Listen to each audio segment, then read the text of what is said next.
I was 31 years old when I finally understood why my father always seemed disappointed to see me.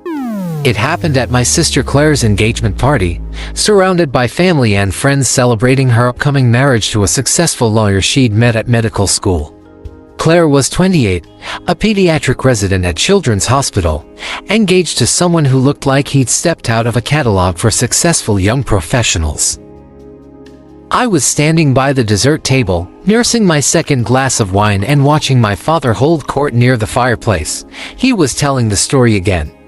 The one about how Claire had announced at age 7 that she was going to be a doctor and help sick children, how she'd never wavered from that goal, how proud he was that his daughter was going to save lives. Some people are just born knowing their purpose, Dad said to the small crowd gathered around him. Claire's always been like that. Focused, determined, brilliant. The word brilliant hit me the way it always did, like a door closing softly but definitively in my face. I'd heard variations of this speech my entire life. At Claire's high school graduation, her college graduation, her acceptance to medical school. Always the same themes: Claire's brilliance, her determination, her purpose. How lucky Dad was to have such an exceptional daughter.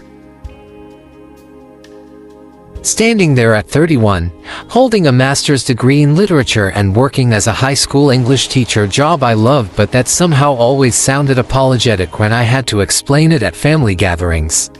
I realized something I'd been avoiding for decades. My father had never told a story about me with that kind of pride. "David, you must be so proud," said Mrs. Henderson, our old neighbor, appearing beside Dad with a plate of hors d'oeuvres. "Beyond proud," Dad replied, "though I can't take much credit. Claire's always been special." Mrs. Henderson turned to scan the room. "And how's Marcus doing? Still teaching?" The pause was so brief most people wouldn't have noticed it. But I'd spent 31 years cataloging my father's pauses. "Marcus is doing well," Dad said, and I heard the subtle shift in his tone. Polite but not enthusiastic. Dutiful but not proud. Still at Jefferson High, he likes working with kids. As if my career was a hobby, a pleasant way to pass time rather than something meaningful. I set down my wine glass and walked outside to the garden, needing air that didn't smell like other people's success. The thing was, I'd always known I wasn't my father's favorite child. Claire and I had joked about it growing up. How she was clearly the golden child, the one who could do no wrong, while I was just fine, adequate, the backup child. But I'd told myself it didn't matter. Parents weren't supposed to have favorites anyway. Dad loved us both, just differently. Claire got the pride, I got the quiet affection. It was fine. Except standing there in my sister's garden, listening to my father's voice drift through the open windows as he continued praising Claire's achievements, I realized it wasn't fine. It had never been fine, and more importantly, I was finally old enough to understand why. I pulled out my phone and scrolled through old text messages from Dad. Birthday wishes that were kind but generic. Congratulations when I'd gotten my current job that read "nice work," son, with no follow-up questions about what I'd be teaching or why I'd chosen that particular school. Updates about family events that always mentioned Claire's accomplishments but rarely asked about mine. Last month, when I told him I was working on a novel in my spare time, he'd said, "That's nice, Marcus. Just make sure it doesn't interfere with your real job." My real job.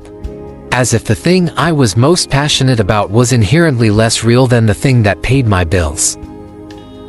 I thought about Claire's announcement at dinner 3 weeks ago, when she'd told the family about her engagement. Dad had immediately started planning, talking about venues and guest lists, and how proud he'd be to walk his brilliant daughter down the aisle. I thought about my own announcement 2 years ago, when I'd told them I was buying my first house, a small craftsman in a neighborhood I loved, saved for with 5 years of careful budgeting. Dad had nodded and said it was a good investment, then immediately changed the subject to Claire's research project. Patterns? Everywhere I looked, I saw patterns I'd been trained not to notice. There you are. Some stories are felt, not spoken. If unsaid stories moved you even a little, like this video, subscribe to the channel, and share it with someone who needs to hear it today. Your support helps these unsaid stories find their voice